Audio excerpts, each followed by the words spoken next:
you state your name and spell it? It's James Shiflett, S-H-I-F-L-E-T-T. And you're a doctor, correct? Correct. And where are you employed? I work at the University of Mississippi Medical Center in the Children's Hospital. Is that Batson Hospital? Yes, the Children's Hospital. Batson. Children's of Mississippi is what they're calling themselves. Okay. And how long have you been there? I have been there since 2011. And what is your specialty? Pediatric neurosurgery. Neurosurgery, so that's dealing with the brain? Correct. Okay. And Dr. Shiflett, children that come to Batson, do they come from strictly from Mississippi or outside of Mississippi? They come from all over.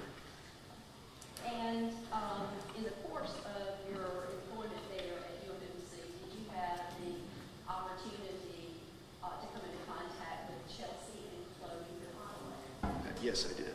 And can you tell me when that would have been? That would have been the first part of November in 2021. 2021. You'll speak into that. I don't know if there's just a lot of noise I'm having a short period. I want to make sure the jurors hear everything you have to say. Is that better? Yes, it's better. Thank you so much.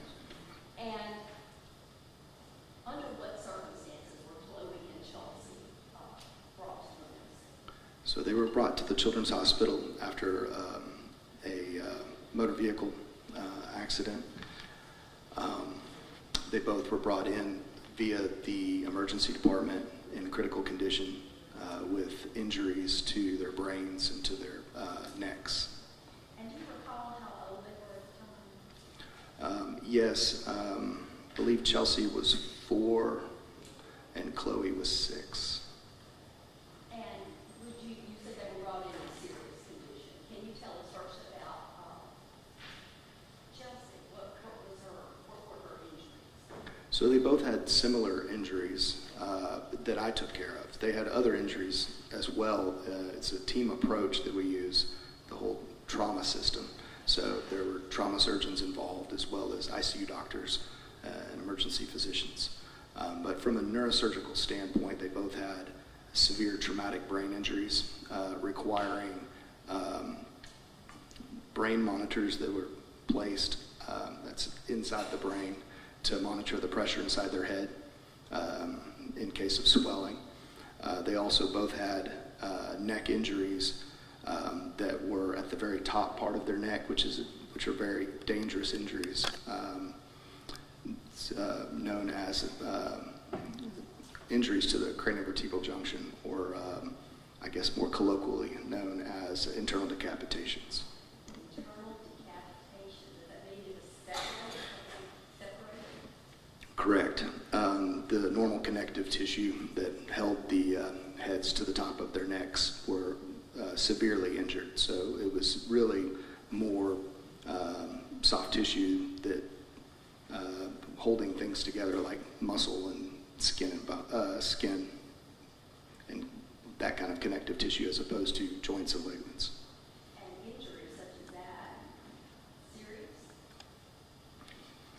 Very often it's life-threatening.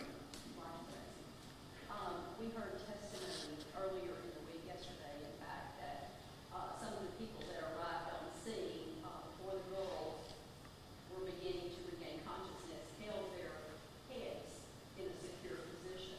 Could that have contributed to saving their lives? That probably did save their lives. So what was the course of treatment for these 2 young girls? Well, they were at first kept in medical comas to help reduce the swelling in their brains. And that required putting plates and screws in the back of their necks and onto their heads to hold everything into place so that they could heal properly. And how long were they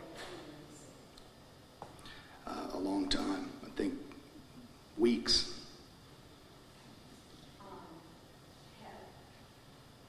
When they left UNC, before they left UNC, were they required, did they go through any rehabilitation or anything like that? I believe that they did.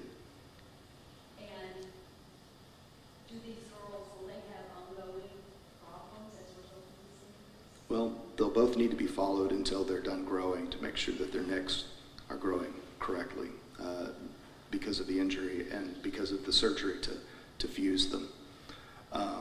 And with traumatic brain injuries, people are more prone to learning disabilities, emotional lability, and an increased lifetime risk for seizures.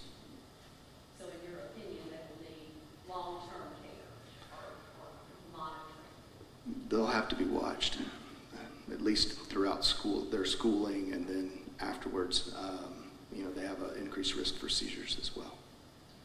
And you mentioned the surgery where you had to put a metal plate in the necks to stabilize.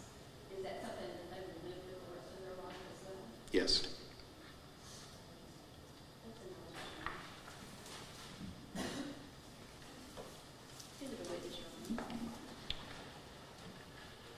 All right, you may cross-examine.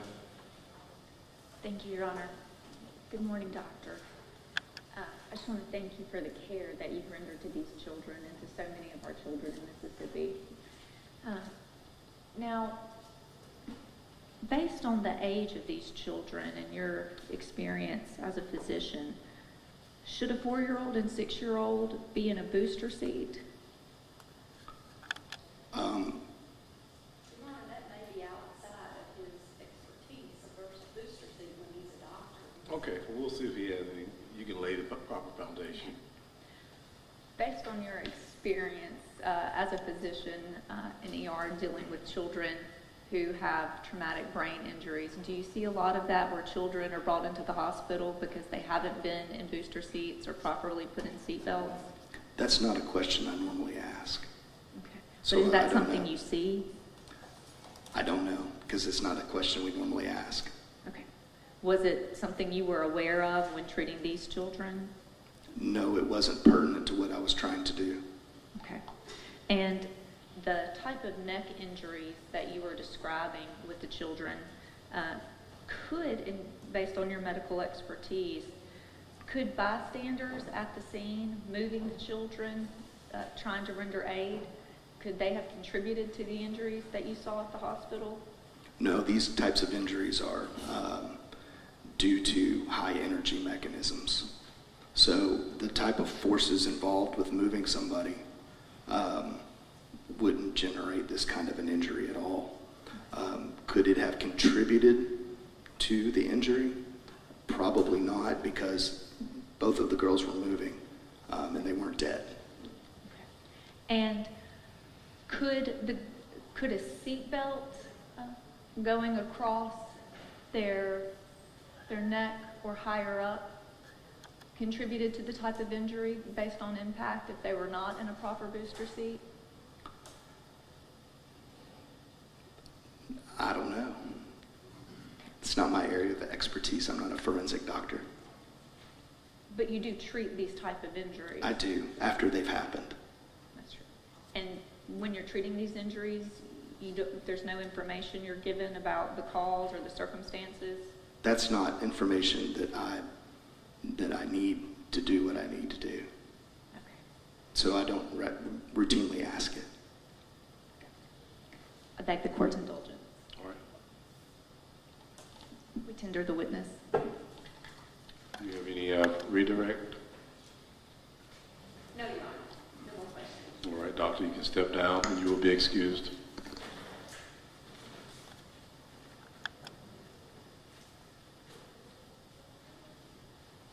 Who will be the state's next witness? All right.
Marcus Buffington, Marcus Buffington.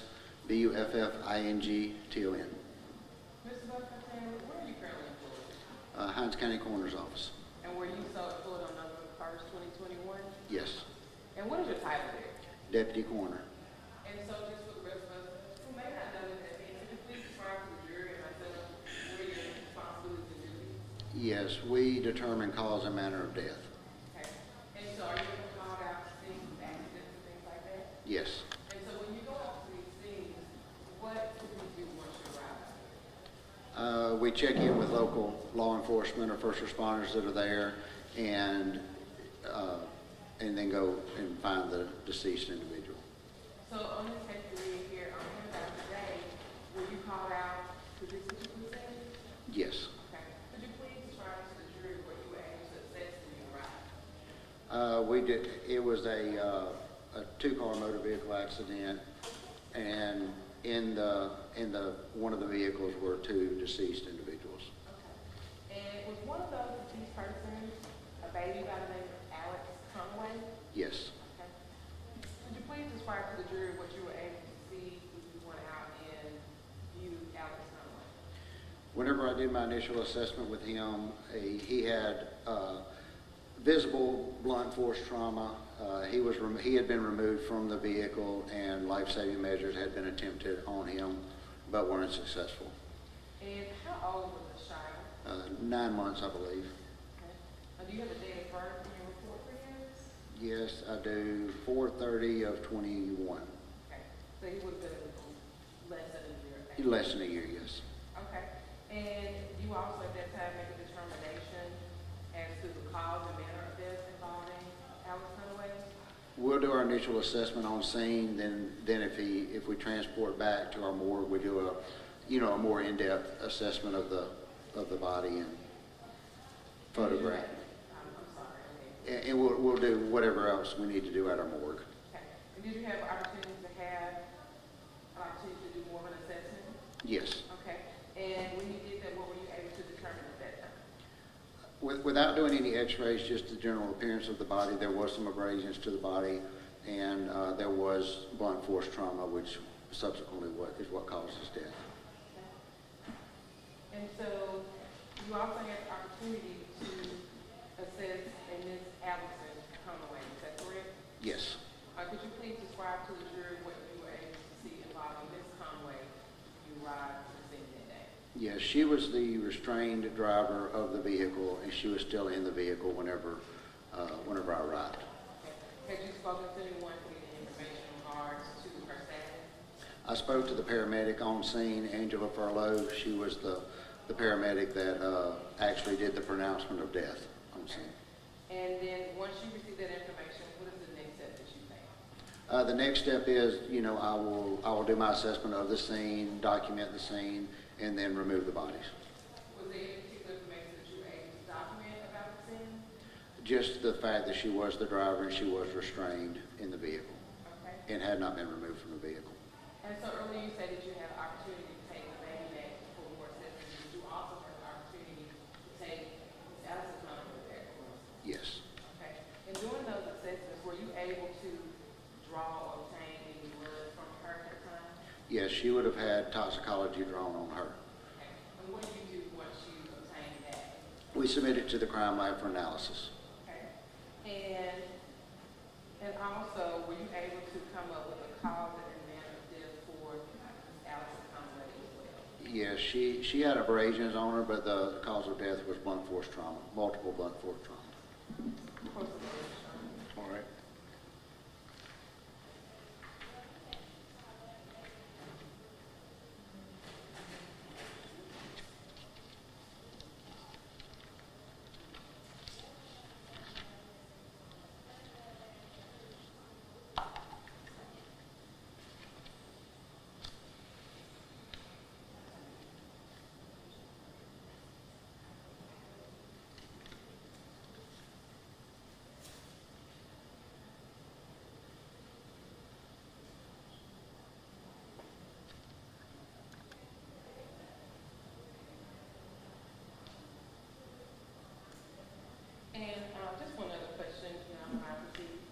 proceed. When you say that Ms. Allison Conway was restrained, what do you mean by that? She was wearing a seatbelt. Thank you, no further questions. You may cross-examine. Good morning. Good morning. When you arrived on the scene, had AMR and law enforcement already been there? Yes. Okay. And they were already rendering aid? They were rendering aid they had already rendered aid to the child, and they had already assessed the driver. Okay. And about what time did you arrive at the scene? Give me a second, let me check.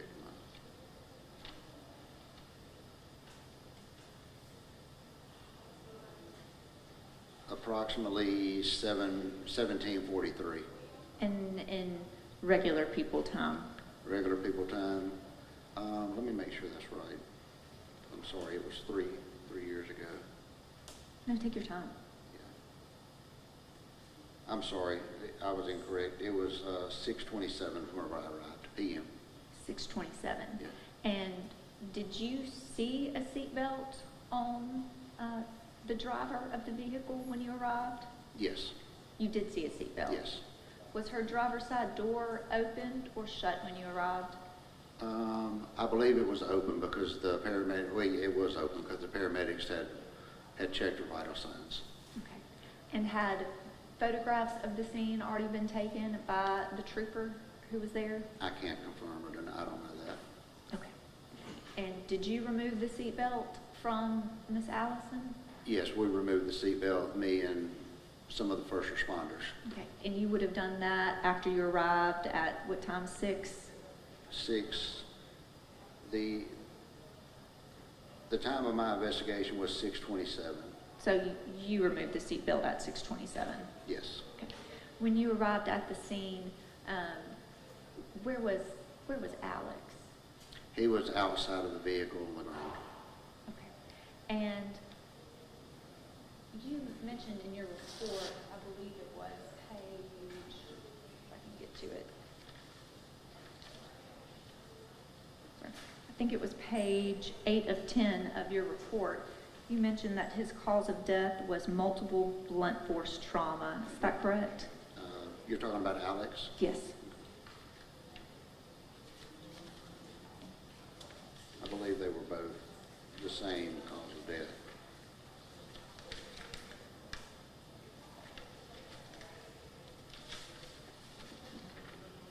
Yes, multiple blunt force trauma. And what actually, when you say multiple blunt force trauma, what areas of his body received that blunt force trauma? Usually the head and the neck. Usually, but I'm talking about with Alex. His head and his neck. Okay. Are you sure? Well, I mean, based on the investigation that we conducted in the visual examination, we didn't do any type of x-rays or anything, but based on my experience and training, his neck and his head had trauma to it. And what about your training let you know that without doing x-rays, that it was the blunt force trauma that caused his death to his head and his neck? Just basically our training that we have to go through with the state medical examiner's office and working thousands of cases, over 1,000 cases. So just eyesight? Eyesight, feel, hands, that sort of thing, yes. Okay. And it says in your report when you arrived at the scene that both Mom and Alex's bodies were warm. Is that accurate? Yes. So rigor mortis would not have set in? It can still set in and be warm, but they did not have any rigor mortis. Okay. So again, the blunt force trauma just came from your eyesight? Based on my experience and training, yes. Okay. And what caused this blunt force trauma to Alex? Well, the trauma was caused by the accident. But what about the accident? Well, the sudden impact of one vehicle striking another.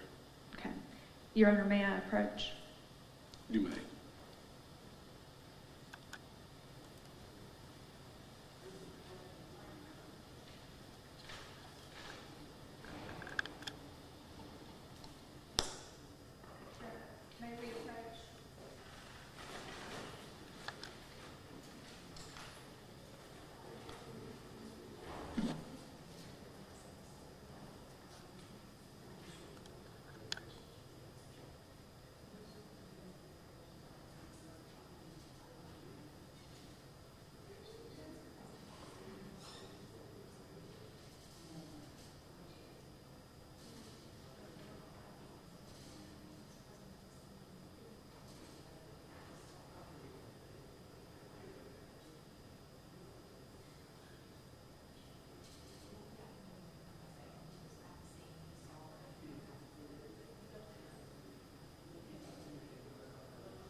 Thank you, Your Honor. Have you worked other crime scenes in your experience in which, or accident scenes in which minor children were involved? Yes. Have you worked other accident scenes in which car seats were involved? Yes. Okay. And based on Alex's age, which was 6 months old at the time of the car accident, he would have been pretty secure in a car seat, correct? I can't speak on Hold on this. just a minute, objection. She's asking you to speculate as to something he didn't witness or see on the scene, and the child was outside of the car with the wife. Your Honor, I'm asking him about his experience from all the crime scenes that he's seen before, that he's already testified based on Well, his the witness should experience. not speculate. If he can answer it, he can, but if he has to speculate, he should not answer it. So you may proceed. Based on your experience. It would be speculation, because if I don't, if me personally, if I don't put the child in the child seat, I can't say that the child seat was, the child was put in the seat correctly. Okay. So then aren't you speculating when you say you didn't do an x-ray, but you can tell it was blunt force trauma to the head and neck that killed the minor child? Well, based on palpation of the neck, you can tell that there is some damage to the neck. Okay. But what you're saying is you can't tell, based on your experience, whether the child was properly in a car seat and that contributed to the trauma. Whether the child is in a car seat correctly or not, the force of the trauma, sometimes they can still sustain trauma. Sometimes, Yes, but we don't know about this time. yes. We, I tender the witness. All right. You may read it, right? Mr. Buckerton, you stated that even though children, let me ask you this question. With your experience, have you seen children be properly shown in a car seat and still have blunt trauma and abdomen? yes, And in your experience and when evaluating Alex Conway that day, from your experience and what you do on a daily basis, you were able to determine if this child died from blunt force trauma. correct. Thank you. No further questions, Your Honor. All right. You can step down. You'll be excused.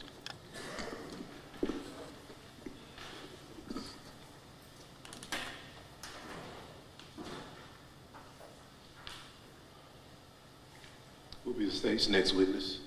Can you read, Your Honor? All right.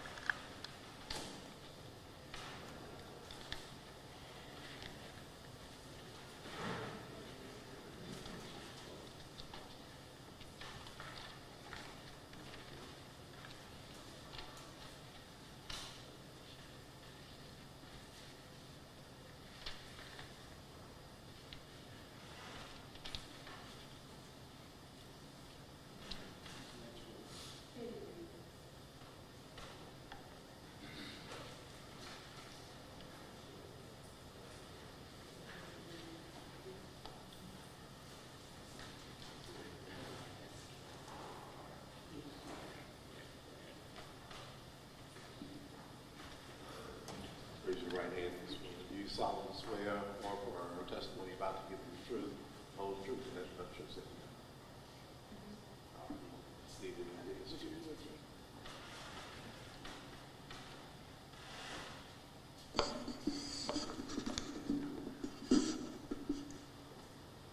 You may proceed. Thank you, Your Honor. Could you please spell and say your name for the record? Kennedy Griggs, KENNEDY, GRIGGS. We have you here because of an incident that had occurred on November 1st, 2021. Are you familiar with that? Yes, Okay. And what was that incident? it was a car accident. And where were you on that day? We were leaving from getting food from Wendy's and a Chinese food place over there by Walmart on Highway 18. And where did this accident take place? Do you remember? Highway 18 over there by Spring Ridge Road. Okay. And as you were driving up Highway 18 that day, what is the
proceed, Sean?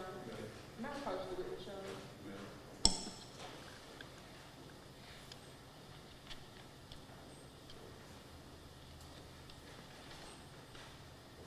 Could you take a look at those two photos that we give you and describe to the court and jury what those photos are? In these photos, I took a picture of You the can car. take mine. In these photos, I took a picture of the car accident. Okay. And do those photos accurately reflect what you saw that day when you took that photo? Yes, ma'am. You know, at this time, the state moves into these two different things of evidence. Any objection? No objection. They can be admitted.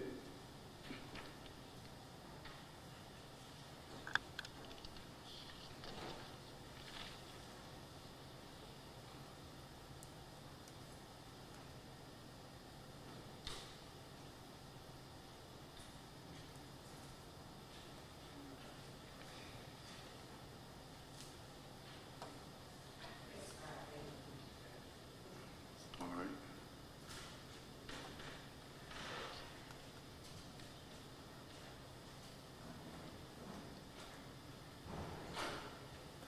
Yeah, at this time, we were Tennessee citizens. All right. Any cross? I'm sorry, no questions? Okay. All right, Kennedy, you can step down. You'll be excused.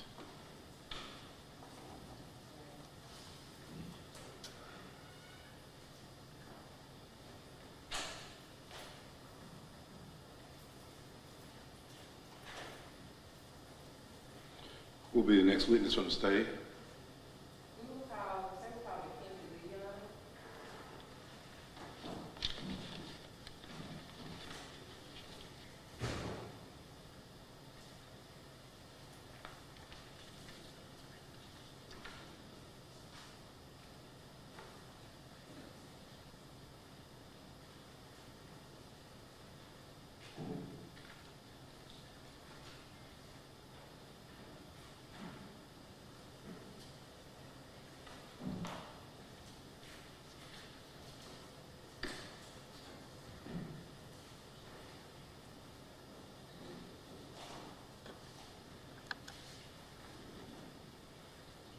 Raise your right hand.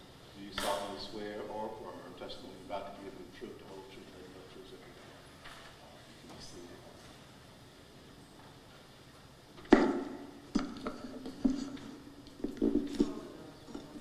All right.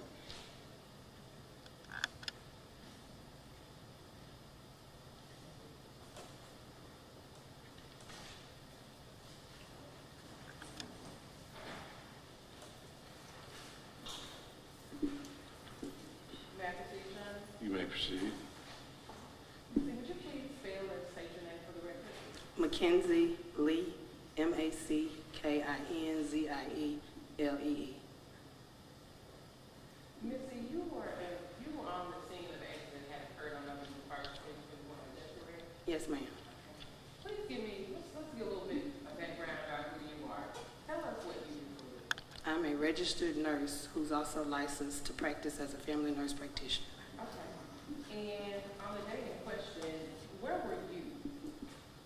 My family and I were traveling down Highway 18. We were headed home. Okay. And so you were going from Jackson to Raymond, is that correct? Yes, ma'am. Okay. And please describe to this jury what you saw, or what you were doing when you got to Highway 18. We were on Highway 18. We were leaving. We'd gone to get something to eat, and we were headed down 18, headed home. Okay. And so at some point you came to an intersection. Yes. And what intersection did you come to? Highway 18 and Spring Ridge Road. And when you came to that intersection, were you at a stop at that intersection? Yes. Okay. Were other vehicles around you at a stop at that intersection? It was one in the front of us. Because we came up to the intersection to stop, but we got over into the turning lane. And there was a truck. There was a truck in front of us. Could you tell the jury whether there was traffic on the other side of Highway 18 at that time? I can't. Okay. But as for you in the lane that you were in, traffic was stopped. Yes. Were you able to see the signal light at that time? Yes, ma'am. Okay. And what color was that signal light? The light was red when we approached the light. Okay. So as you were sitting there at that intersection, could you please describe to the jury, or what was the next thing that you saw as you were sitting there at that red light? We pulled to the light, we pulled over so that we could turn. And moments later, the car on the side of us, well, the car came down the side of us, ran the red light and hit the car that was coming from down Spring Ridge Road that was going towards Clinton. And so when you say that a car came up, let me ask you to be clear. Everybody had a red light where you were? Yes, we all were red. Okay. And so you said a car came up. What color was that car? It was a silver car. Okay. And what did you see that car do at that point? The silver car ran the light Okay. and struck the black car that was going towards Clinton. Okay. And what did you all do once you saw it? I pulled over to the other side of the road, on the side that's going towards Clinton. We turned right to pull over by the church, and I parked along the side of the church to get out to go help. Yeah, I approached the witness. You may.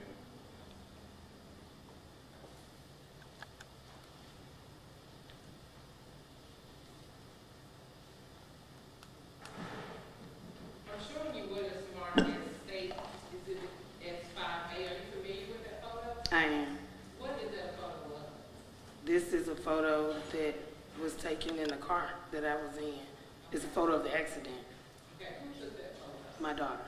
And immediately, how soon immediately after you all saw what happened with this photo was taken? She took it right after the crash. You at this time I pose this to the jury? You may.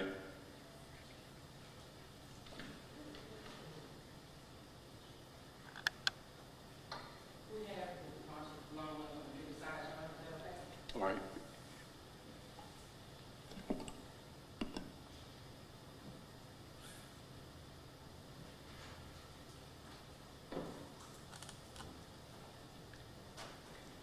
And so I wanted you to understand, give me a little bit of brief understanding of what was going on in your car. So you and your family were in the car and you all saw them. So what was going on with you in the car and the rest of the family at the time? We were sitting at the light, and I was just sitting there looking. And then when the accident happened, I yelled out, I picked up my phone to call 911. This picture was taken as a live feed, so you can't, it looks like the phone was already in my hand, but it was not. The phone was sitting down beside me, and so I picked it up to call 911. Okay. And so does this photo depict the color of the light also at the time of that? Yes. Ms. Henry, let's make sure the record reflects which photograph. It went in A and B, so state which photograph you're showing. Is it A or B? Yeah, I thought the earlier state is 5A. 5A, okay, thank you. Okay. And so after this happened, and I also want to show you another exhibit that we have. This is state exhibit S5B. Could you tell the jury what this is? It's the same picture. Right, does it give any other identifying information in reference to time? Oh, the time, 5:27 p.m. Okay. You want to also post this to the jury? You may. And for the record, again, this is state exhibit S5B. You want to blow up on that one? You said, you know. I do not know. Okay. I will put this on my.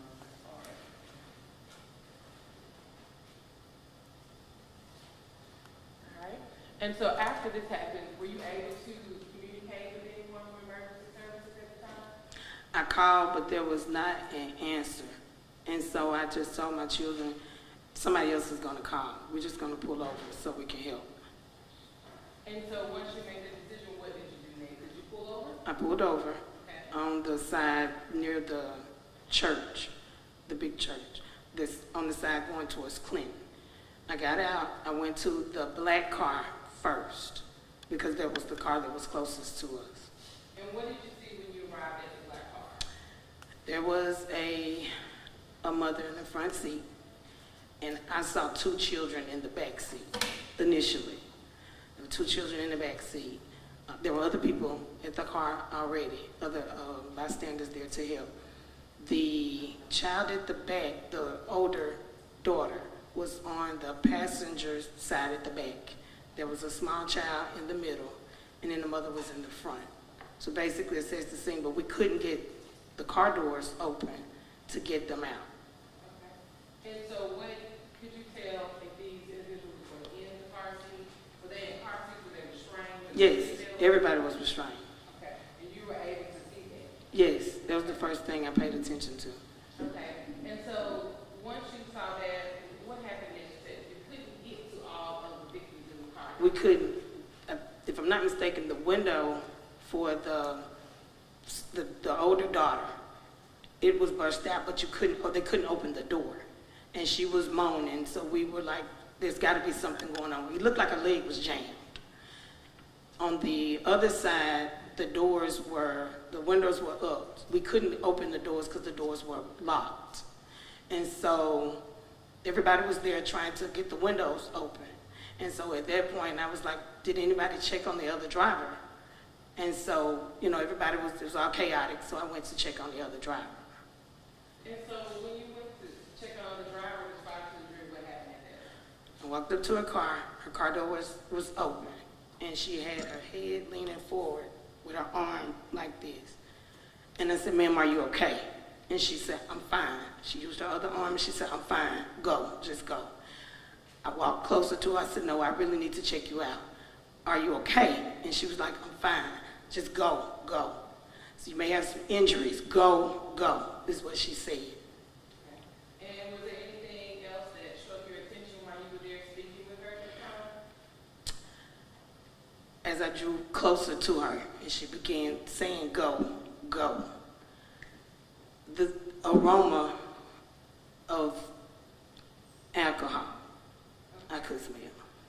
Were you able to, I guess in your training, you will assist individuals that want to, if they don't, I assume you They don't. We're trained that if they say no 3 times, then if they refuse 3 times, then that's it. You don't bother them. She was responsive. She was talking. She was not bleeding that I could see. She was not in any acute distress. And so I did walk away. Okay. And so once you walked away, what did you do next? I went back to the black car. All right. And once you arrived in the black car, were you able to assist or help with any of the people in that car? Yes. Okay. So got back to the black car. They were still trying to get the doors open. We were feeling for pulses because we could feel through the glass that was open. There was another lady that was feeling for the pulse for the mother, but she was on the passenger side but reaching her arm across. I was in the back feeling for a pulse for the baby because the bigger child, she was moaning, so we knew that she was talking. Well, not talking, she was moaning. So we could hear sound from her. So I knew that then that she was breathing. The baby was breathing. I'm sorry. The baby was struggling to breathe. And so when they did get the back door open, that's when I realized there was another child in the car. She was bent over, but the seatbelt was across her waist, so that was pretty much what was holding her up. But she was flung all the way over. Okay. And so at that point, were they able to get the baby out of the car? They got the baby out of the car. By then, he was not breathing anymore, and he didn't have a pulse. And so I started CPR on the baby. And so you were one of the medical personnel that were there able to assist? Yes, ma'am. I'm now going to show you what's marked as State Exhibit S1J. May I publish to the jury on it? You may. Can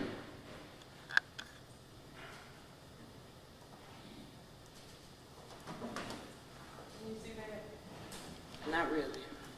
You don't mind publish the witness?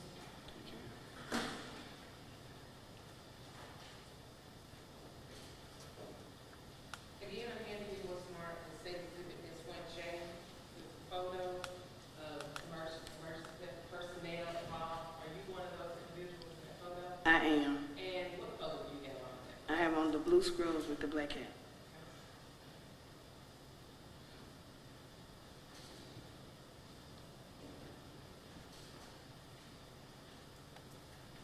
Has And this is you and other individuals working on the baby at that time, is that correct? Yes, ma'am. And so, as you all continue to work on the baby, what did you all do and what happened? The AMR, the paramedic, the lady that's standing, she was actually taking lead on the baby, pretty much walking me through what she wanted me to do. I was doing the chest compressions, and she was starting an IV, and she also hooked him up to the monitor. Okay. And when she did that, was she able to get anything or anything like that, any pulses or anything from the baby at that time? No, ma'am. I want to direct your attention to other things that in this picture. That pink item that you see by the blue stretcher, could you tell the court what that is? That's the car seat that the younger daughter was sitting in. Court doesn't shine. All right. Your Honor, at this time, we will send this witness. All right. You can cross-examine. Thank you, Your Honor.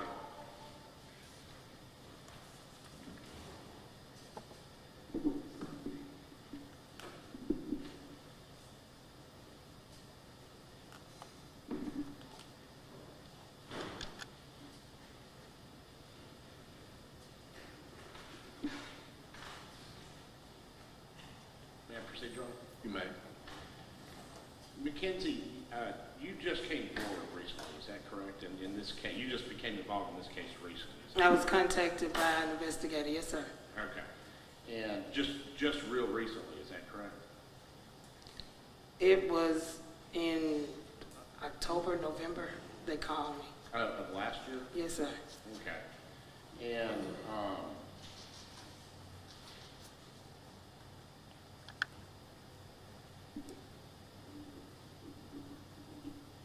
did you talk to him back in October, November of last year? Is that when you talked to him then? I'm not sure exactly when I talked to him. Or would it have been after December? Would that have been, or late November? Is that when you would have talked to him? Does that sound more realistic? I don't know. I know it was last year. Okay. Now, okay, there's a picture that your daughter took. It is. Okay. And that's after the wrecks happened. Right after. Okay. And so my understanding, when you first were being, I guess you were giving your side of the story of what happened. Okay.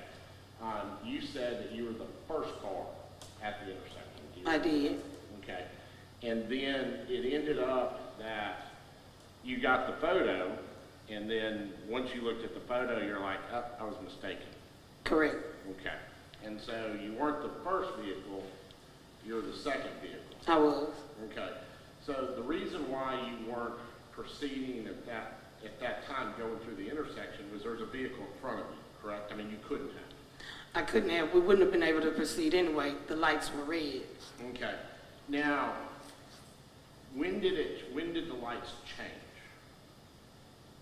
Had you been sitting there for a while? No. Was it just right then it happened? Not right then it happened. We pulled in and the light was already red. It was red when we got there. And the reason why I'm wondering how you know for certain is because the first time that you told us, or the first time you said that you knew the light was red, you were the first car in line, and then you weren't.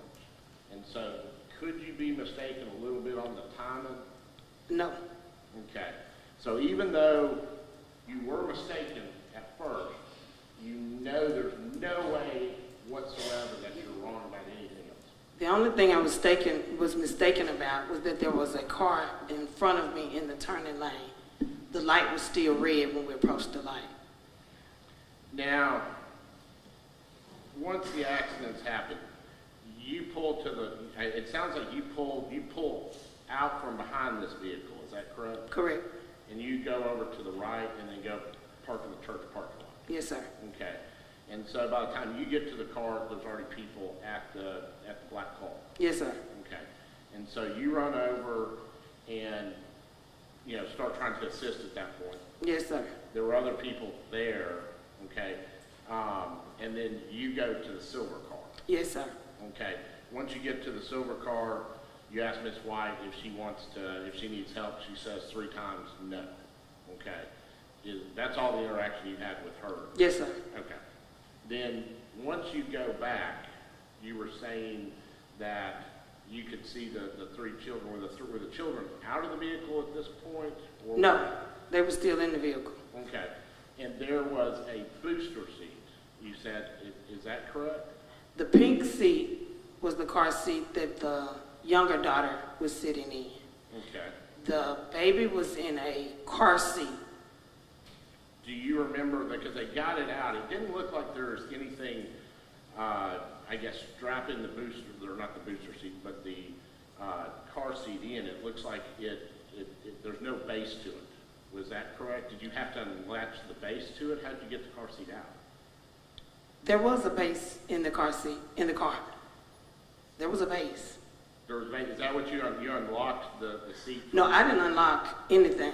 There was a base. The baby was sitting in the car seat in the base. When they took the baby out of the seat, out of the car, and I started to perform 911.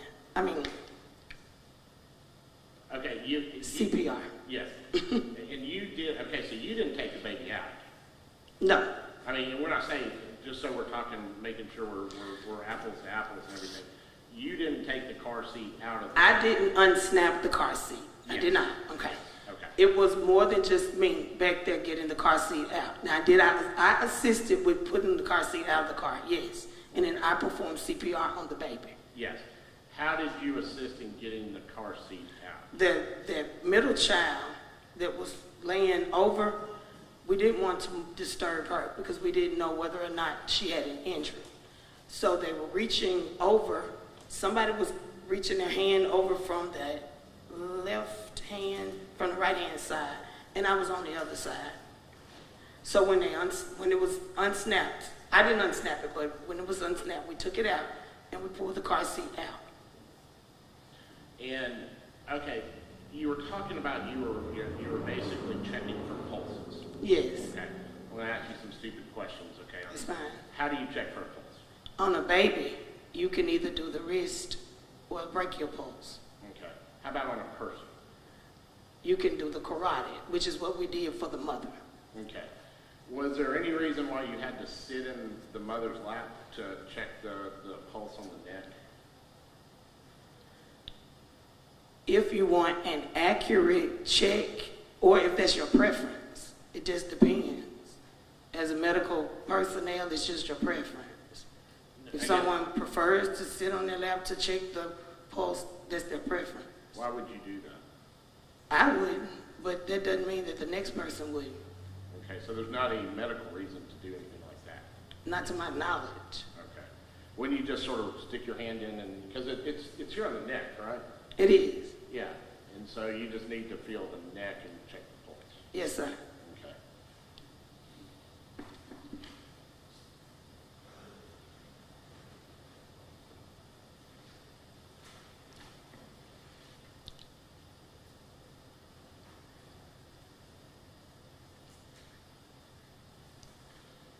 The base that you were saying there was a base that goes to the car seat, was it left in the car by chance? Do you know anything about it? I don't know. And I know you probably weren't paying attention to that because you had other things on your mind at that point. But you don't remember looking back in to see if there was a base in the car on the back end? No. Okay.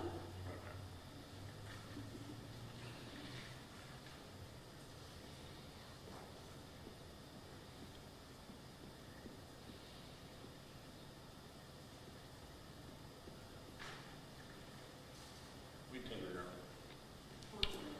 All right.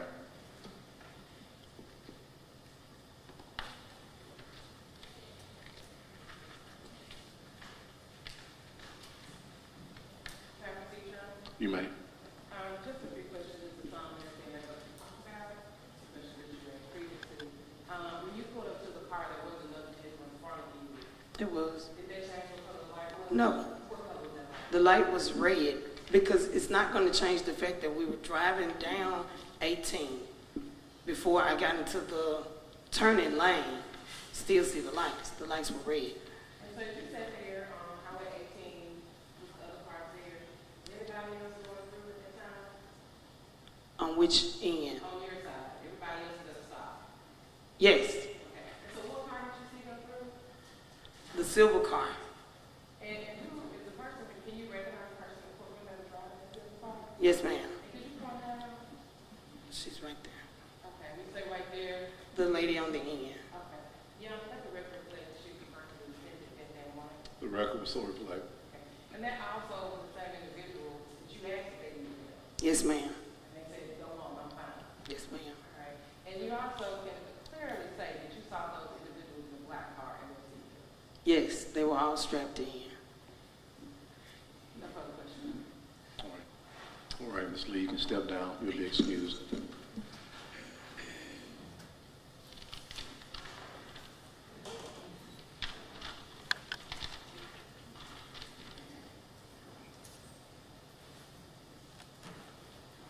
Who's the next witness from the state? Yes, Your Honor, the state would call Jonathan Smith, Trooper Jonathan Smith.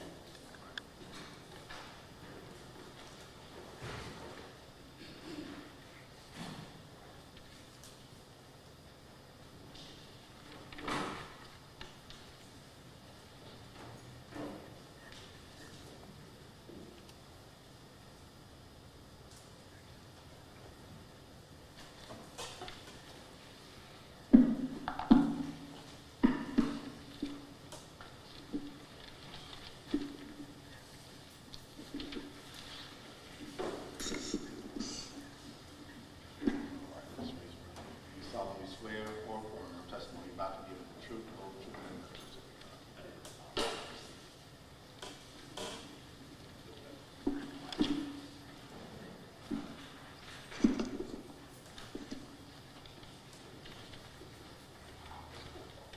May I proceed, Your Honor? You may proceed.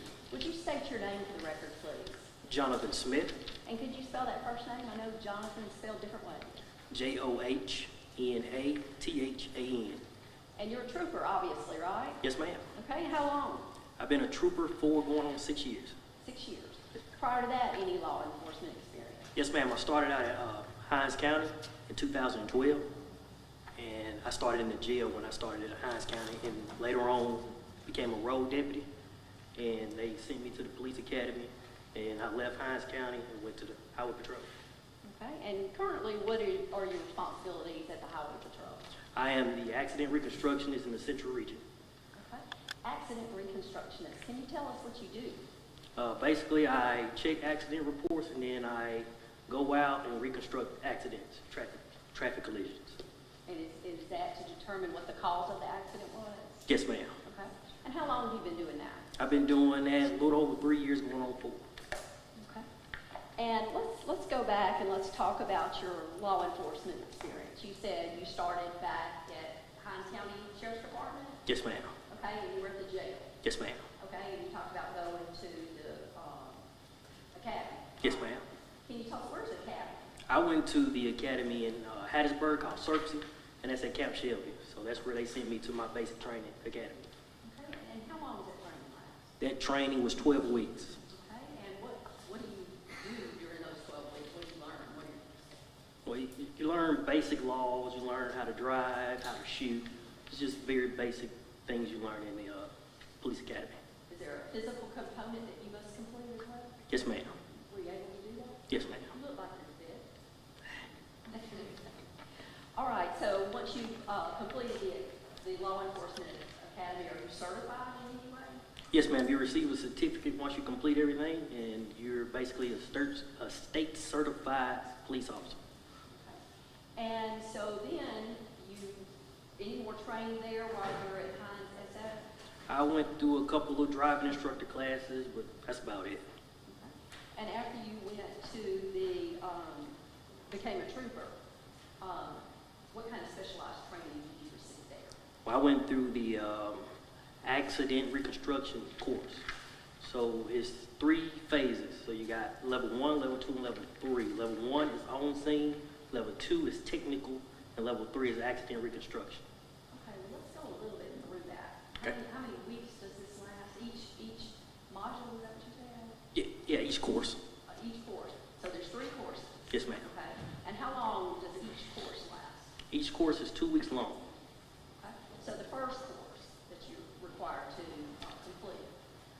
Tell us about that. What do you learn in that? Well, the first course is going to be your own scene, so you learn definitions and you learn the basic formula. That's going to be your level 1 course. Formulas. Tell us about that a little bit. Kind of just So- briefly explain. Not over our heads, though. Yes. So in level 1, you got the formula. So the most used formula in level 1 will be your from stop and to stop. So that's going to be your start to stop or to a stop formula. That's going to be speed equals the square root of 30 df. D is the distance, F is the friction. That's going to be your basic start to stop or from a stop formula. Okay, and so what does that tell you, that kind of formula tell you? I know you're saying from start to stop. That will give you a distance that that vehicle went to a stop or from a stop, basically. Now, are you talking about from before the impact? Correct. It be before the impact or after the impact. Okay, so you talk about this formula and you spouted it off, and none of us can repeat it. But let me ask you this: is that a nationally recognized formula? Yes, ma'am, it is. And where does that come from? Can you tell us? It's just a nationally used formula that everybody uses in the entire country. Okay. And so once you completed this first 2-week session, is there a test required? Yes, at the end of each course, there is a test that you have to pass to proceed to the next course. Okay, so you clearly passed that. Yes, ma'am. Second, what do you learn in that second course? Well, your second course is going to be accumulation of the first course, but also they're going to add in time and distance. So that you will learn basically how much time it will take to go a certain distance. Okay, is there a formula for that? Yes, ma'am. What is that called? Well, there's several different formulas, but basically the whole course is time and distance. All you need is time or distance. And then this is a nationally used formula. Yes, ma'am. Okay, everybody uses it. That's an accident reconstruction. Yes, ma'am. Okay. And then you pass that and you go on to the third module, the third course. Yes, Tell us ma'am. about that. All right, third course is accumulation of 1, 2. So the third course will be momentum 360. So now I'm learning about at impact speeds.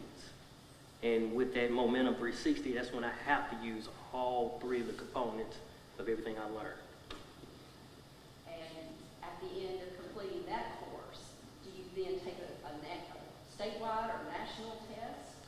At the end of level 3, we do take a state test. We get a state certification from it. And at that point, then we're state certified accident reconstruction. Congratulations. Yes, ma'am. So when did you actually complete all the courses and receive your certification? I completed in December 2020. And prior to this incident took place, what, November 1st, 2021? Yes, ma'am. So about a year after you completed your training? Yes, ma'am. And received your certification? Prior to that, had you done an accident reconstruction? Prior to that, no, ma'am. No. So this would have been your first accident reconstruction? With this case here, Yes. Was this your first? no, ma'am. This was not my first. I've done several since then. Okay, but, Well, I mean, several before that. okay, that's what I was asking. I'm sorry I wasn't clear. Sometimes I'm not. In my head I am, but not when I get it out. Yes. So, approximately how many other accidents have you reconstructed prior to this accident? Prior to this one, I reconstructed 10. And have you testified before as an accident reconstructionist? Yes, ma'am. Have you been recognized as an expert by courts? Yes, ma'am. Okay, can you tell us how many times you've been recognized as an expert? Once in Madison, also once in this court. Okay, what's in this court? Yes, ma'am. Your Honor, we would ask that Trooper Jonathan Smith be recognized as an expert in the field of accident reconstruction. And I would tender him if he needs to answer. Any objection? No objection, Your Honor.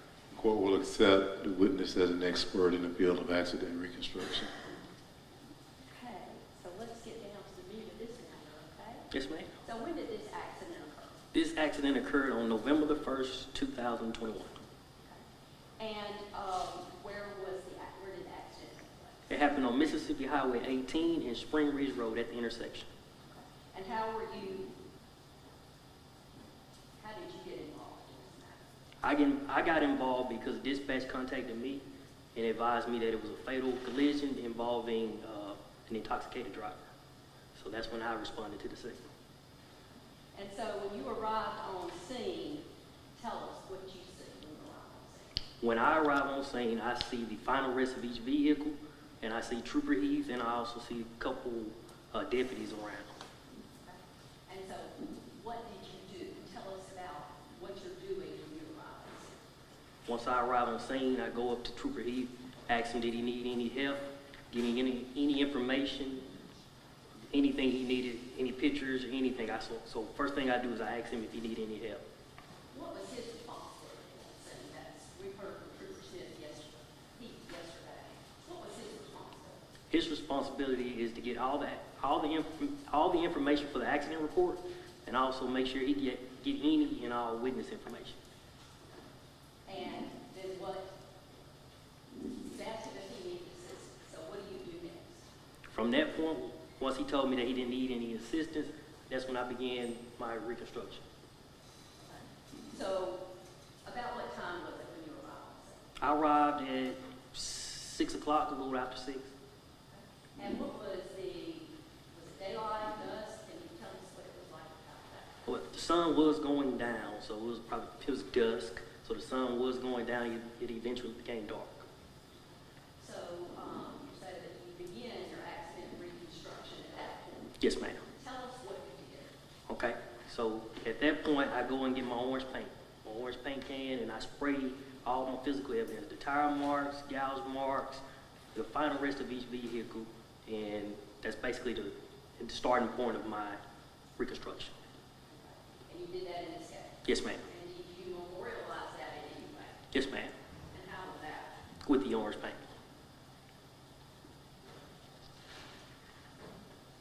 In a snake, okay. So you have taken photos. There have already been some photos entered, but provide you with several.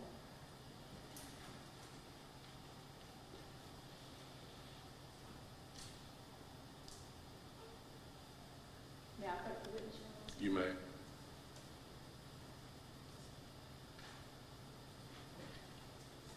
Handing you 5 photos. Would you look at those and tell me if they're familiar to you?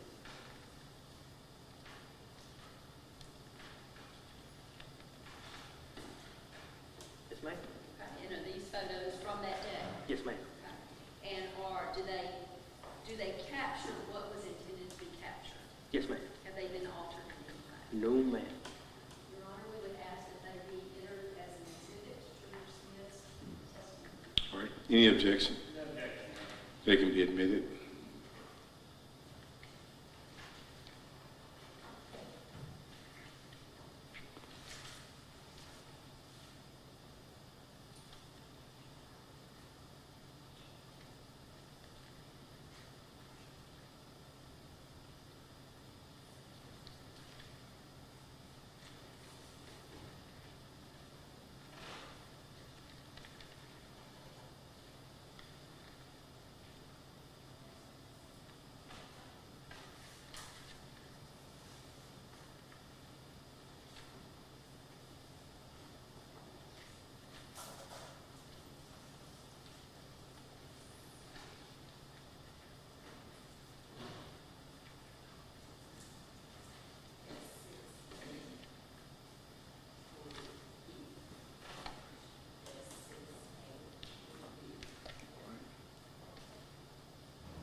You may. Okay, Trooper Smith, can you look over on the screen and let's see if you can tell us what these photos represent? If I have a little less of this.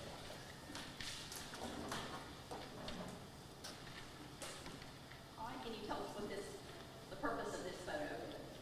That picture there is the final rest of Miss White's vehicle in the middle of Highway 18. Okay, and I see some like orange paint here. Yes, ma'am. How would it have gotten there? We spray orange paint for the final rest of each vehicle to know where the final rest is after the vehicle's been moved. Okay. And I see something here. Do you know what this is? It's going to be some kind of fluid or liquid coming from that vehicle. Coming from that vehicle. Yes, ma'am. And That appears to be Ms. White at the back of the vehicle. And did you make contact with her on the scene? I did briefly. Okay. Any conversation on the scene? No, ma'am. Okay.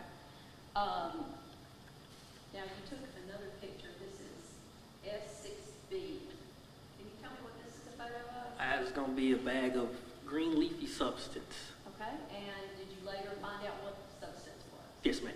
And what was that? It's going to be a bag of marijuana that was found outside the vehicle.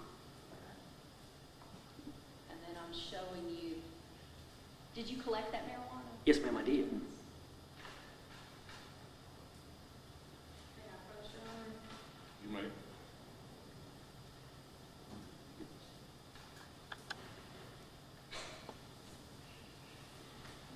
Can you tell me if you recognize that?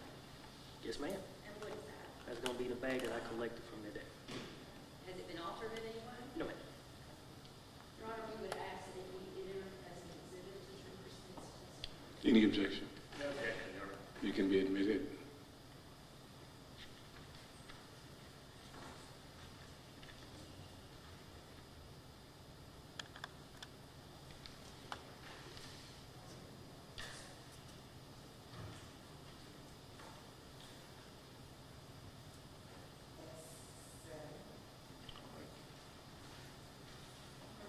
Permission to publish, Your Honor? You may.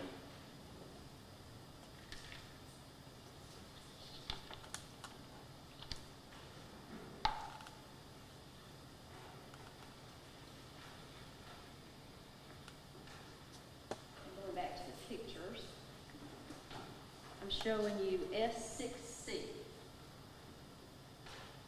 And what is this a photo of? That's going to be the final rest of the black Nissan.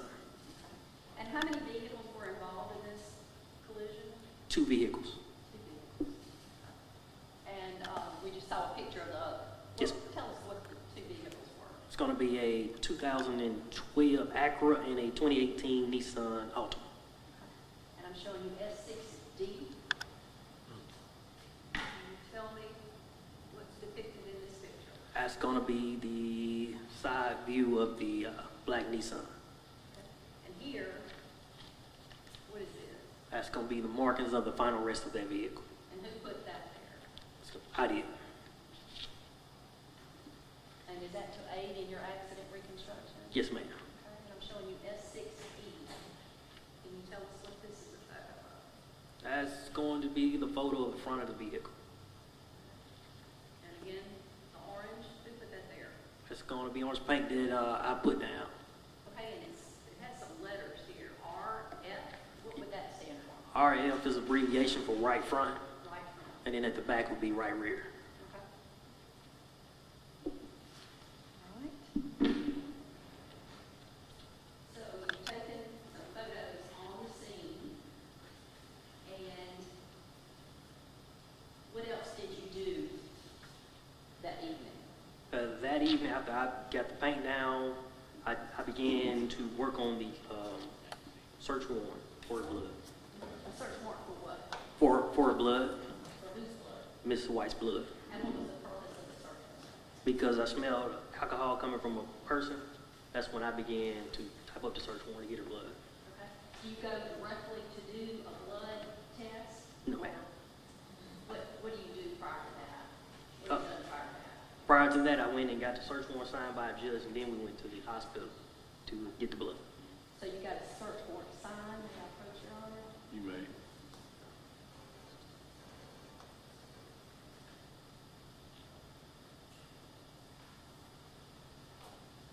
Handing you a document, can you look at that and tell me if you're familiar with it?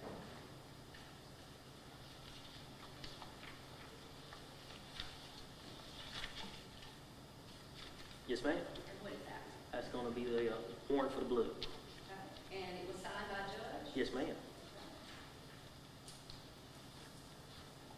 honor, we would ask that it be entered as an exhibit to this office, this trooper's testimony. Any objection?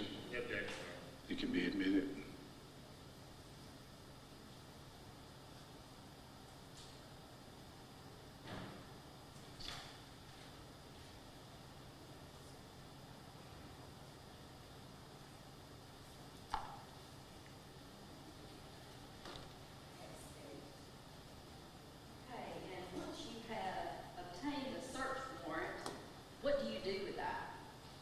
search warrant.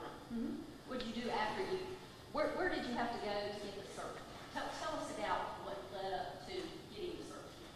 Well, the probable cause is basically I smelled the alcohol coming from a person. Also, she refused to do tests for trooper heat. So that's when I began to do my search warrant. Went to the jail, got the search warrant printed out, and I went to meet the judge at his residence. And where, just general area, we don't need that. So where was the judge located? In the Clinton area. And did you have any trouble getting him to sign the search warrant? No, ma'am. Okay. So once you've gotten that done, where is Beth and White? She is in she's in my vehicle at that point. In your vehicle? Yes, Why ma'am. is she with you? She's with me because I basically just took her into my possession. Was she at that point under arrest? At that point, she was detained until we got the blood. Let me back up a little bit. I believe that in the pictures, when she's sitting behind the car, we see that she's sitting, and we heard testimony that she had on handcuffs. Yes, ma'am. Okay? When she's in your car, where is she in your car? In the passenger seat. Okay? Front seat? Front seat, front passenger seat. Okay. And she's still in handcuffs? Yes, ma'am, she is. Okay. And what's the purpose of that? Just safety for herself and safety for us. Okay. So you have obtained the search warrant. She's in the car. What do you do now? We head to Merritt Central in Jackson. Anything happen in between? In between there, yes, she did get out of handcuffs. She got out of handcuffs. Yes, ma'am. She had a key? No, ma'am.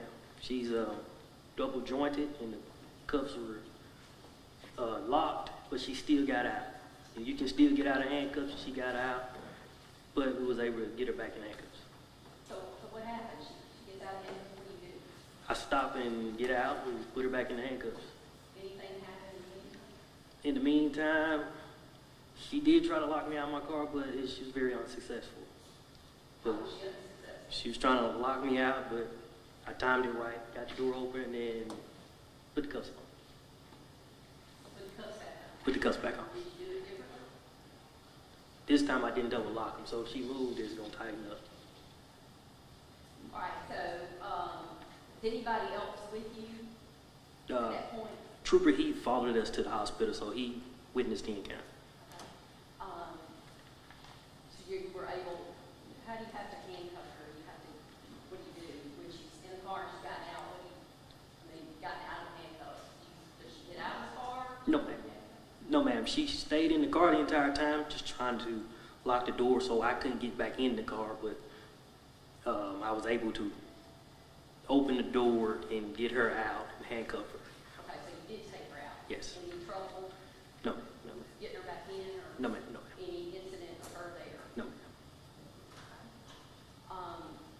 So where do you go from there? We go to Merritt Central, Jackson. And where's Merritt Central located? It's going to be in Jackson, South Jackson. And so what do you do when you arrive there? Once we arrive, we go and talk to the nurse and say we need a blood draw. We have a warrant, showed them the warrant. They said okay, and they drew the blood for us. Okay. And so that was the warrant that we saw just a moment ago, and you, what do you do there? Okay. You give the warrant, what happens? Once we show them the warrant, they read over it and say okay. Give them the specimen kit box, which has 2 test tubes in it. They get her blood, put the blood in the test tubes, and I get the test tubes, put them back in the box, seal the box, and now it's in my possession. So who provided the test tubes, this test kit? It's going, the Highway Patrol or the crime lab gives us those boxes. So do you recall the name of the nurse that drew the blood for the It's going to be Nurse Moore. Nurse Moore. Okay. And so she's drawn, she's giving you back the biopsy. What happened? At that point, I did tell the staff that she was involved in the accident. The airbags did deploy. At some point in time, she did start to comply with the hospital staff. When she first made it there, she was erratic. She was ready to fight everybody, but she did calm down and comply with the staff. And so, what happened then?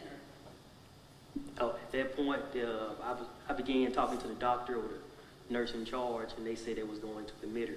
So I stayed there all night until the next morning. And why did you stay because we were going to arrest her for driving under the influence because her past DUIs and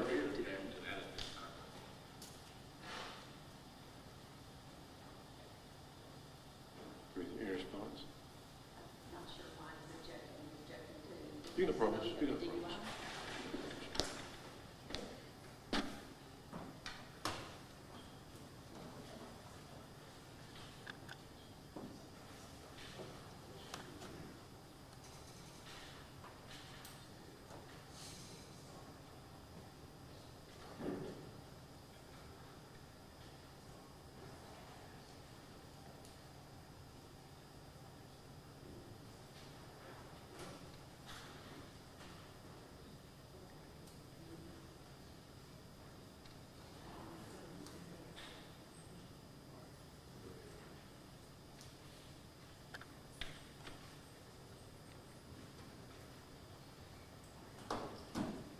Trooper Smith, Yes, ma'am.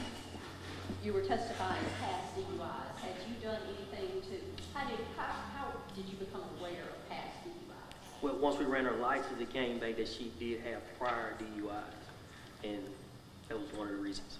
Okay. So then you stayed overnight there? Yes, ma'am. Okay, and was that because she was under arrest and you had to maintain custody? Yes, ma'am. Okay. And so the next morning, what happened? The following morning, about 7, that's when I got relieved, and I went straight to the crime lab to drop off the blood.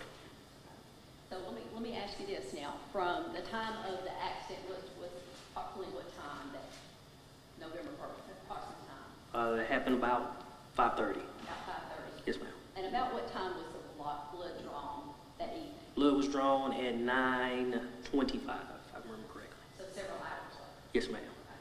Okay. And then what do you do with the blood the next day? The next day, I had it in my possession the whole time. I took it to the crime lab myself. Okay. All right. And then what do you do? And then after that, that's when I went back to the scene and did the, we call it mapping the scene. Okay. And tell us what mapping the scene is. Mapping the scene is basically me going out there with my total station and getting the angles, measurements, and just different, basically taking a picture of the scene with a machine, with a telescope. So is that kind of like a surveying tool that we see people out there on Yes. highways? Yes, like a surveying tool. It's like a little telescope I look through, and I can basically memorialize the scene that way. So what else is involved in your accident reconstruction? You said you've gone out and measured and taken pictures and marked things. What else is involved now? Next thing I did go out there and do, I went out there and I sat at the intersection because I wanted to know the lighting sequence, see who had the red light, who had the green light. And how often did you do that? I went out there 6 days at 6 different times. And the purpose was to make sure it had it consistent?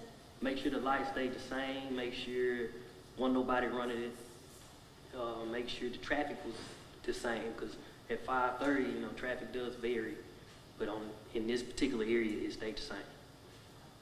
So, what do you do as far as the vehicles?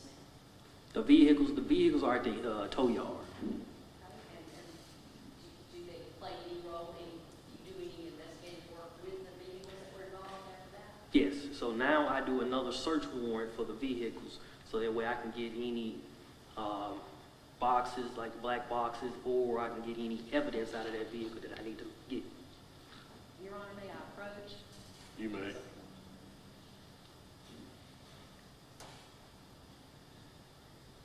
handing you 2 documents. Can you tell me if you recognize them?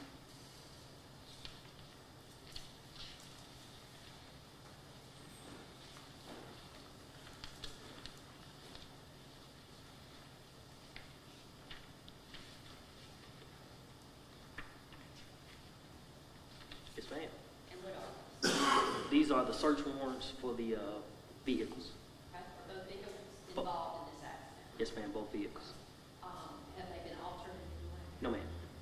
Your Honor, we would ask that the search warrants be entered as exhibits to Trooper Smith's testimony. Any objection? No objection, Your Honor. They can be admitted.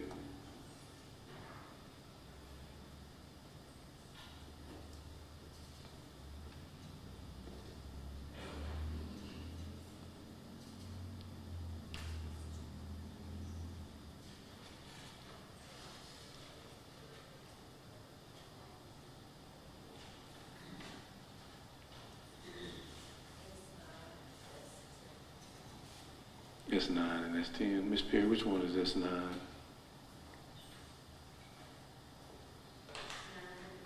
for the Acura. All right. 2012 Acura, and S10 is for the 2017 Nissan Maxima Black Box. Okay, Trooper Smith, what does this search warrant, why do you need a search warrant? Because I was trying to get the airbag control module to see how fast the vehicles was going prior to the collision. Airbag control module? Yes, airbag control module or the black box, a lot of people might think of it as. Is that kind of like what we hear on television sometimes on the news when an airplane is crashed and they're looking through the black box? Yes, ma'am. What kind of information is contained in the black box? In the black boxes, they contain like speeds of the vehicles prior to the collision, turning radius, or if they applied the brake or not. And were you able to get the black boxes from these? I did. You may.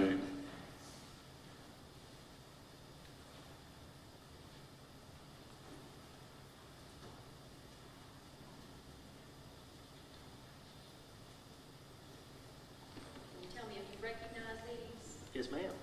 And what are they? They're going to be the black box from the Nissan and the black box from the Acura. And are they in substantially the same condition they were when you removed them from the vehicles? Yes, ma'am. Your Honor, we would ask that they be admitted as exhibits to Trooper Smith's testimony. Any objection? No objection, Your Honor. They can be admitted.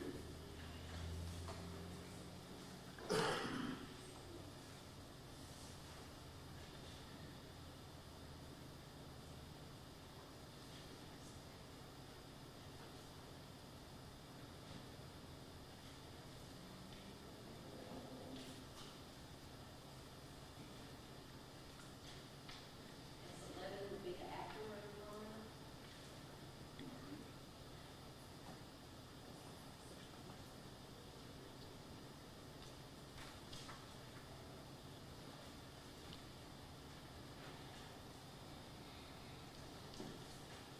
And S12 would be the Nissan. All right.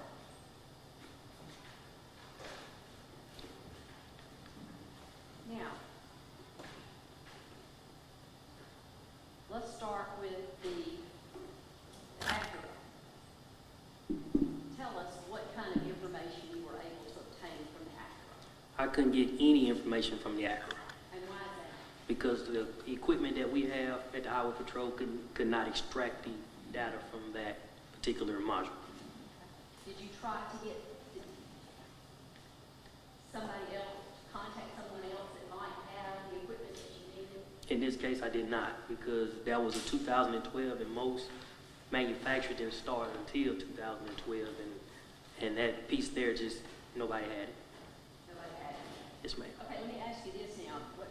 What kind of information are you able, if you're able to get it, would you have been able to obtain from this? Would have got the speed and if she would have applied the brake and if the airbags deployed. Okay. Is there any other way to get that information? Yes, ma'am. And tell us about that. It's just basically an old school reconstruction using math and just visually looking at the airbags and brakes. And is that what you would have learned in your certification Yes, ma'am. training? Okay. And did you do that in the state? Yes, ma'am, I did. Okay, so what were you able, based on your reconstruction, what were you able to determine regarding the Acura that you couldn't get from here, but you got from your old-fashioned way? Well, from the Acura, she applied the brake at 49 miles an hour. Prior to braking, she was at 74 miles an hour. 74 miles an hour, and that was the silver vehicle driven by Beth and Mark. Yes, ma'am. Okay, let me ask you this too. Is it your responsibility when you're removing a black box, are you supposed to memorialize that in any way? Uh, Pictures or anything? In this case, I did not. You did not, but you should have. I should have. I need to. But we have the box, but no data. Yes, ma'am. Now let's move on to S12, the Nissan, would have been the economy vehicle, the black vehicle, right? Yes, ma'am. Okay. Tell us what information you were able to get from this box. From that box, I couldn't get any information off that box And why is that? because that box was damaged during the impact of the collision.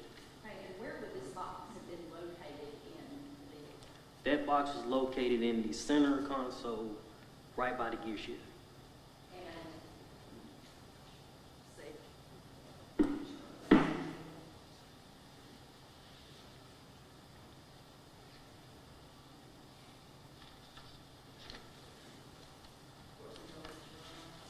All right.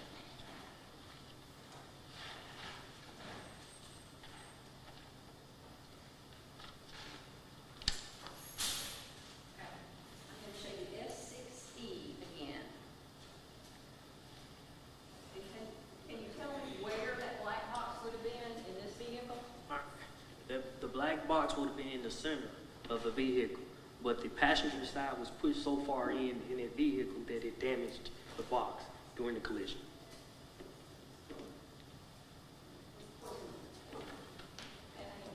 Understand that if you need to. The box would be in the center, but the passenger side was pushed so far in that it went all the way to the center of the And then which box, in which way is it damaged? Is this, It was damaged basically at the bottom of it, where the motherboard was. would this be the bottom? Yes, ma'am. Okay, so the bottom's not there anymore, is that right? That's correct. And so you were unable to get any data from that, Yes, ma'am. okay?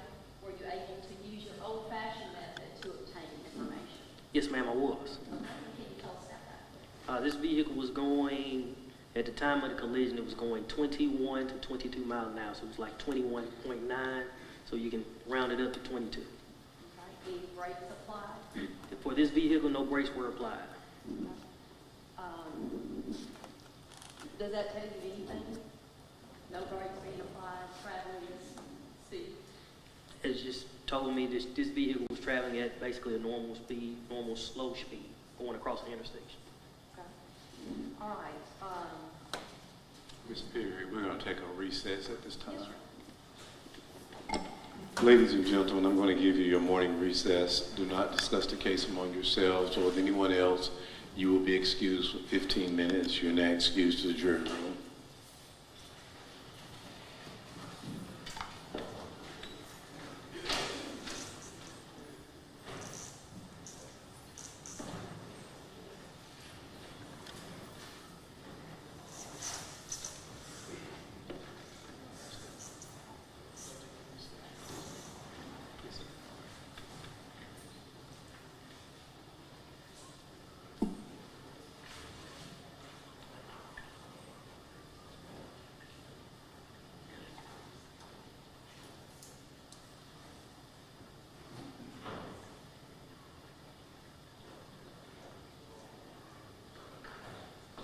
Court will be in recess 15 minutes.